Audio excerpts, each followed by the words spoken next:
Hello friends, Gujju રેસીપીમાં તમારું સ્વાગત છે। આજે હું કોઈ રેસીપી લઈને નથી આવી।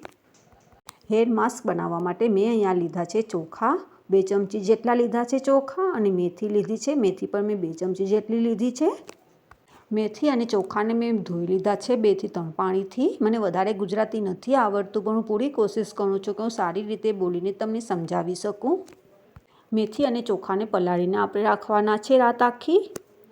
તમે આમાં કોઈ પણ ચોખા નાખી શકો છો, ખીચડીના ચોખા પણ નાખી શકો છો, અને જે તમે ઘરમાં બનાવતા હોય ને ચોખા એ પણ નાખી શકો છો। મેથીના દાણા એકદમ ફૂલી ગયા છે, તમે જોઈ શકો છો। રાત્રે એને પલાળીને રાખ્યા હતા એ માટે આ ફૂલી ગયા છે। ચાવલ પણ થોડા મોટા થઈ ગયા છે, તમે જોઈ શકો છો। મેથી અને ચોખાને આપણે પીસવાના છે, એમાંથી આપણે પાણીને નીકાળવાનું છે। પાણી આમાં જરાય પણ નથી નાખશું આપણે। તમને આ રેમેડી સારી લાગે તો આગળ શેર કરજો અને મને કમેન્ટ કરીને બતાવજો કે તમને આ રેમેડી કેવી લાગી અને કેવી નહીં।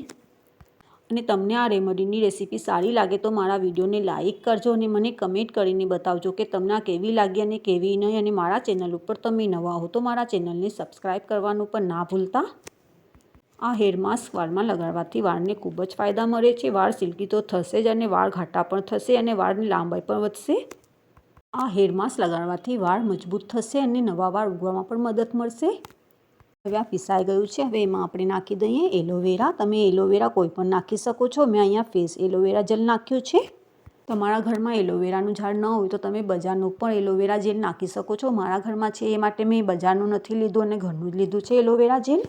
હવે એમાં આપણે નાખી દઈએ 2 ચમચી જેટલું દહીં। દહીં આમાં મોડું નાખ્યું છે।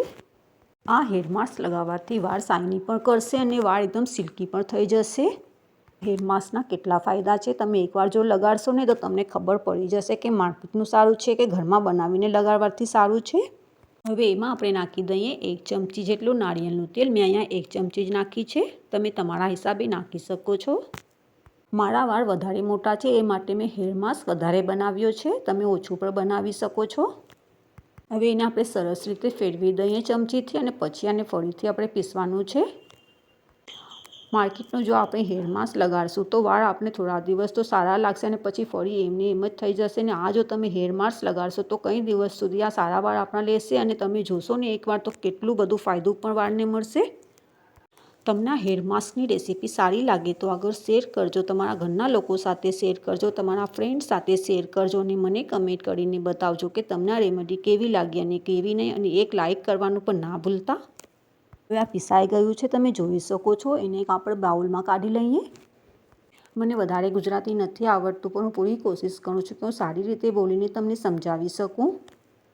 વાળમાં લગાડતા પહેલાં એનું ટેસ્ટ કરી લો, થોડું હાથમાં લગાડી લ્યો। હાથમાં લગાડીને પછી જ એને વાળમાં લગાડજો। તમને આ રેમેડી સારી લાગે તો મારા વિડીયોને લાઇક કરજો, અને મારા ચેનલ ઉપર તમે નવા હો તો મારા ચેનલને સબસ્ક્રાઈબ કરવાનું પણ ના ભૂલતા। અને મને કમેન્ટ કરીને બતાવજો કે તમને આ રેમેડી કેવી લાગી અને કેવી નહીં। મને વધારે ગુજરાતી નથી આવડતું, પણ હું પૂરી કોશિશ કરું છું કે સારી રીતે બોલીને તમને સમજાવી શકું। આ હેર માસ્ક હવે તૈયાર થઈ ગયું છે, તમે જોઈ શકો છો કેટલું ચીકણું બન્યું છે।